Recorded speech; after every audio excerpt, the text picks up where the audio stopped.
Уважаемые жители Донецкой Народной Республики, земляки, в последние месяцы мы ежедневно фиксируем наращивание Украиной количества военнослужащих и летального вооружения, в том числе реактивных систем залпового огня, смерчей, ураганов, реактивных комплектов НЛО, а также джавелины и стингеры по всей линии соприкосновения.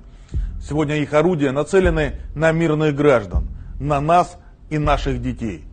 Вооруженные силы противника находятся в боевых порядках и готовы к силовому захвату Донбасса. Президент Украины Владимир Зеленский в ближайшее время отдаст приказ военным перейти в наступление, реализовать план вторжения на территорию Донецкой и Луганской народных республик. Обращаюсь ко всем жителям нашего государства. Вооруженные силы Донецкой Народной Республики, имея опыт ведения военных действий, находятся в постоянной боевой готовности, полностью способны защитить гражданское население и инфраструктуру. Тем не менее, при обстрелах противником населенных пунктов республики могут подвергаться угрозе жизнь и здоровье наших граждан.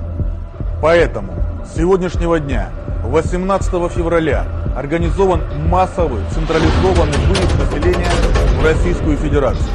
В первую очередь эвакуации подлежат женщины, дети и люди пожилого возраста.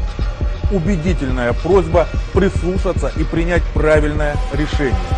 Временный выезд сохранит жизнь и здоровье вам и вашим близким. По договоренности с руководством Российской Федерации в Ростовской области готовы места приема и размещения наших граждан. Эвакуированные будут обеспечены всем необходимым. Для быстрого перехода на пунктах пропуска созданы все условия. Руководителям предприятий и учреждений необходимо организовать выезд семей сотрудников. Штабам территориальной обороны обеспечить транспорт для эвакуации мирного населения. Уважаемые земляки, прошу вас сохранять выдержку и спокойствие. Все вместе мы выстоим и победим.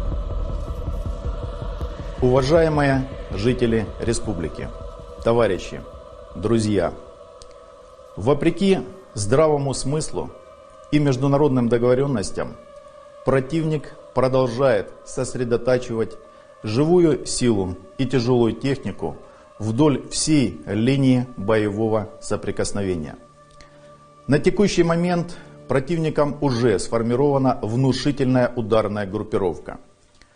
По данным разведки, украинский агрессор планирует осуществить не только провокации на линии боевого соприкосновения, но организовать глубокий прорыв вглубь территории нашей республики.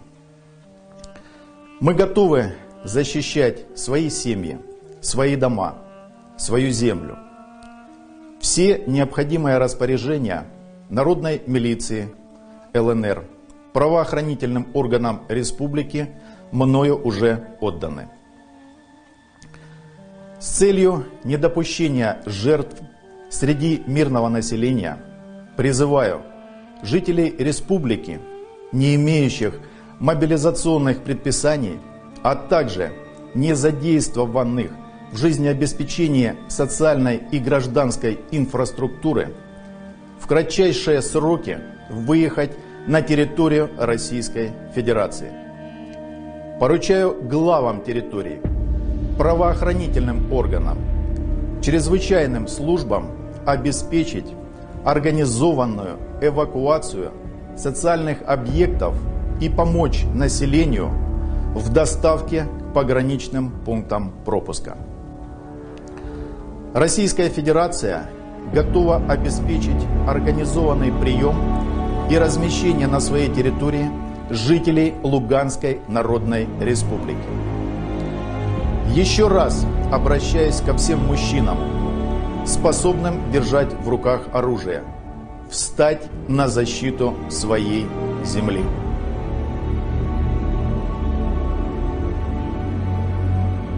When I was a cadet, what's the cadet motto at West Point? You will not lie, cheat, or steal, or tolerate those who do. I was the CIA director. We lied, we cheated, we stole. It was like we had entire training courses.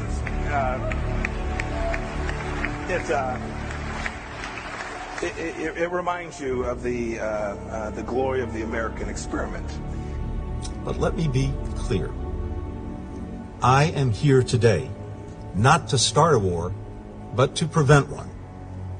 The information I presented here is validated by what we've seen unfolding in plain sight before our eyes for months. And remember that while Russia has repeatedly derided our warnings and alarms as melodrama and nonsense, they have been steadily amassing more than 150,000 troops on Ukraine's borders, as well as the capabilities to conduct a massive military assault. It isn't just us seeing this. Allies and partners see the same thing. And Russia hasn't only been hearing from us. The international chorus has grown louder and louder. If Russia doesn't invade Ukraine, then we will be relieved that Russia changed course and proved our predictions wrong. That would be a far better outcome than the course we're currently on. So you said actions such as these suggest otherwise. Suggest meaning they suggest they're not interested in talks and they're going to go ahead with something. What action are you talking about? One, the actions I've just pointed to.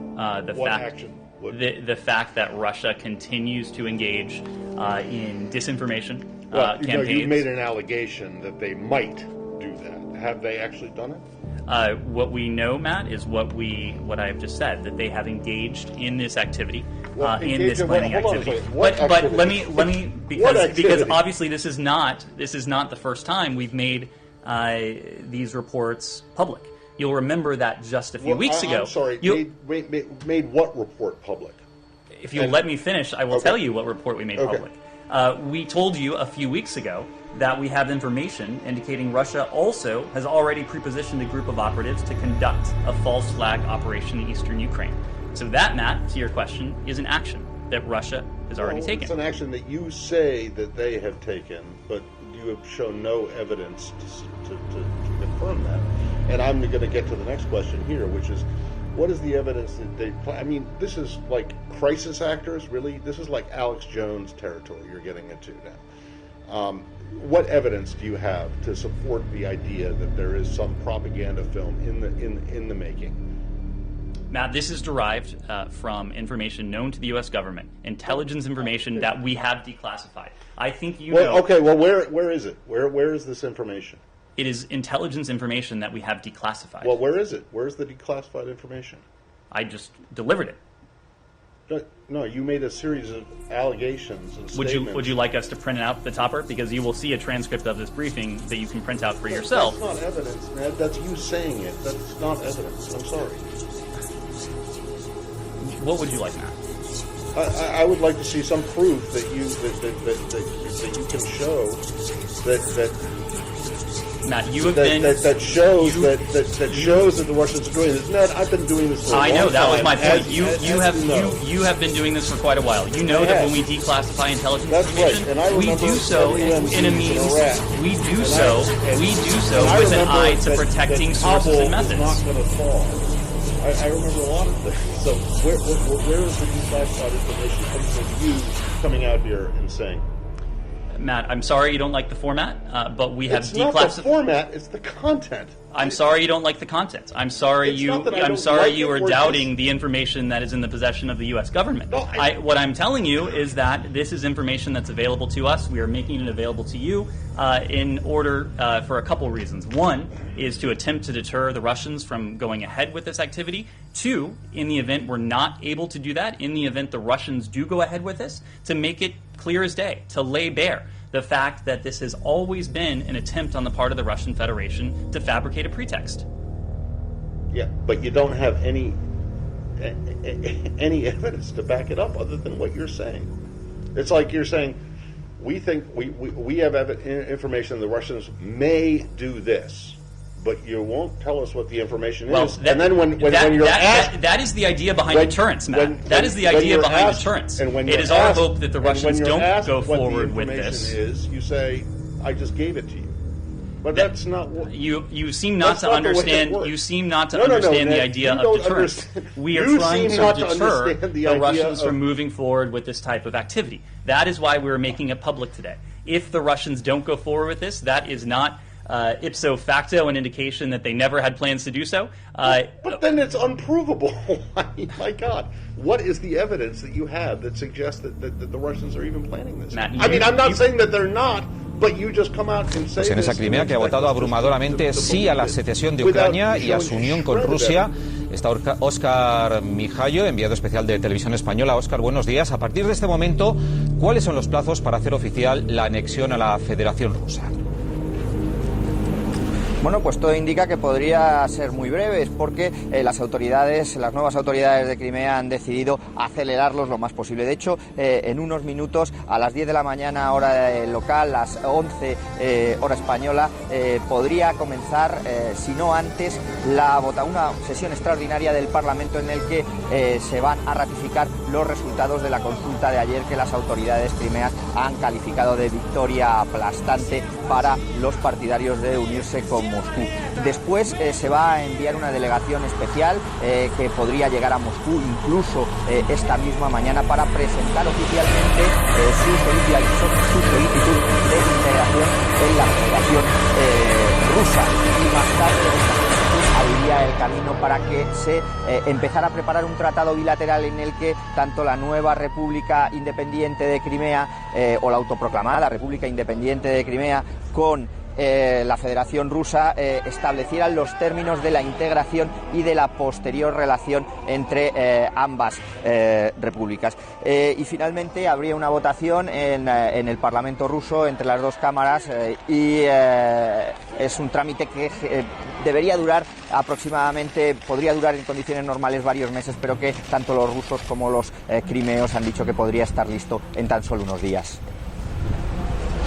Gracias, Óscar. Pues bien, ni Estados Unidos ni la Unión Europea reconocen el resultado de ese referéndum. Los ministros de Exteriores de la Unión se reúnen hoy en Bruselas para valorar la situación. Nos vamos hasta allí. Álvaro Goicoechea, muy buenos días. ¿Podrían también proponer sanciones a Rusia? We believe there's still time and space for diplomacy to work. And we are in lockstep with our allies and partners towards that end. Regularly hosting more than 4,000 enduring rotational U.S. military personnel. The fourth largest concentration of U.S. forces in Europe. And of course, in light of Russian force buildup near Ukraine, we appreciate Poland for hosting an additional 4,700 U.S. soldiers who are prepared to respond. I am here today to show the United Kingdom's steadfast support for Ukraine. I'm very impressed that despite the Russian aggression towards Ukraine, that life here in Kiev goes on. And I am impressed by the level of stoicism, both from the Ukrainian people and the Ukrainian government. We admire your fortitude in the face of Russian aggression, and we stand with you in defence of your right to determine your own future.